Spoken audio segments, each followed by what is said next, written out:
All right, I've had my coffee, I'm amped up on caffeine, so let's do this and rank the Despicable Me movies.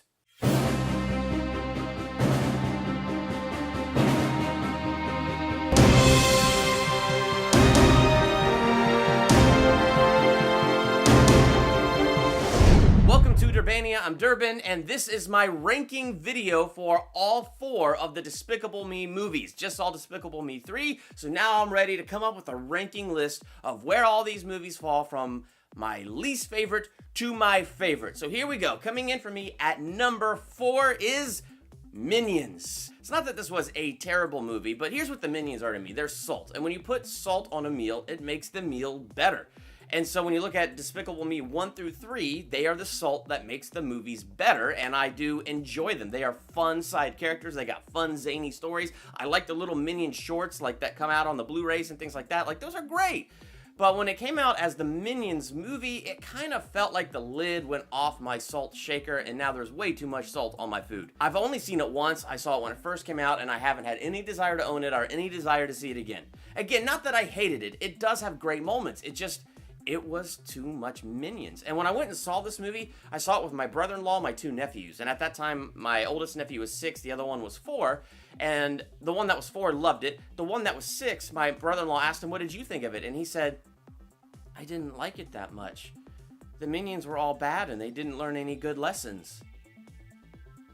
From the mouth of babes. Coming in at my number 3, it's Despicable Me 3. Just did this movie, just did this review, so if you want to check out my review, spoiler free, you can check it out. Laura and I actually did it live, like a live stream. That was really fun to do, and I liked it. It was a good movie. At no point did me or Laura regret the fact that we were in the theater watching this movie, but it just wasn't as good. I just felt like it fell flat in a lot of places, and I think one of the reasons it fell flat is there were so many storylines going on. I mean, you had the Minions storyline, which I think was a little bit bigger because there was a Minions movie. So they're, amping up the parts for the Minions. And so you have this Minions rebelling against Gru storyline. They go to jail. They're sorry. They want to come back to Gru. So you had that whole storyline going on. You had Lucy, who wants to be a good mom. So you had that whole storyline going on. You had Gru and Drew, and you had their whole storyline going on. And so I just felt like there were a lot. Oh, yeah, then you had the storyline of the bad guy. So, you had all these different little storylines going on. And it's not like they were all bad, but it just felt like it was a lot of things to try to follow, especially for a Despicable Me 3 movie. And I just felt like it kind of made the movie more shallow. I thought things with Lucy, like some of her humor and jokes, felt a little forced and fell flat. So, I mean, overall, that's kind of where I am with Despicable Me 3. Didn't hate it, didn't love it. It's just kind of, there. Coming in for me at number 2, Despicable Me 2. I did enjoy this movie. How do you follow up Despicable Me? How do you follow that up? He's repented, he's not a villain anymore, but he's got this cool lab with all these gadgets and, a whole host of minions. What do you do with it? Well, you make him an agent for the good guys because the good guys are like, crud, look, he knows how to stop the bad guys. He knows where they all are and what they do and their MOs. So yeah, let's bring him in. And then you have him meet Lucy.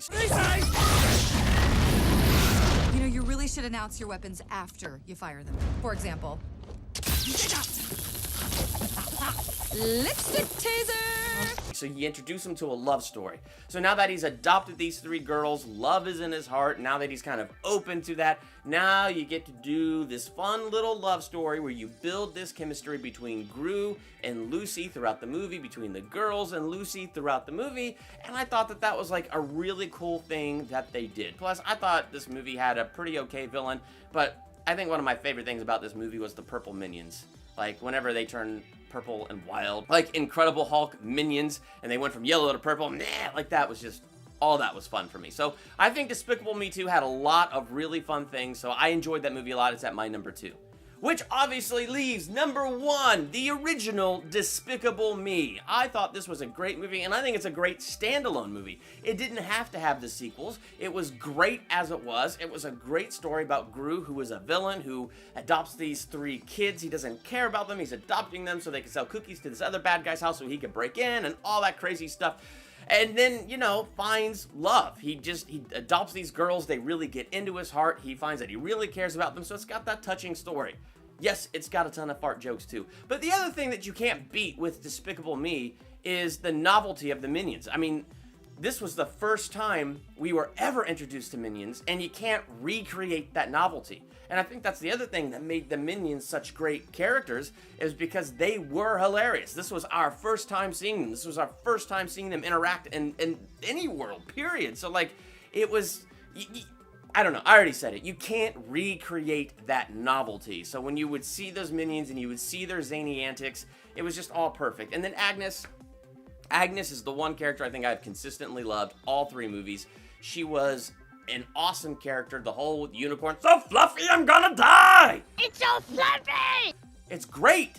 She's great! So, like, all of it. I don't know. Despicable Me is a great movie. I own it on Blu-ray, and I'm very glad that I do. It's a fantastic film. So if you want to catch up on any of these Despicable Me films, in my description below in the Amazon links, you can check them out there, and that is a great way to help support Durbania as well. So if you want to catch up on Despicable Me, a great way to do that and support Durbania is to check out my Amazon links in the description.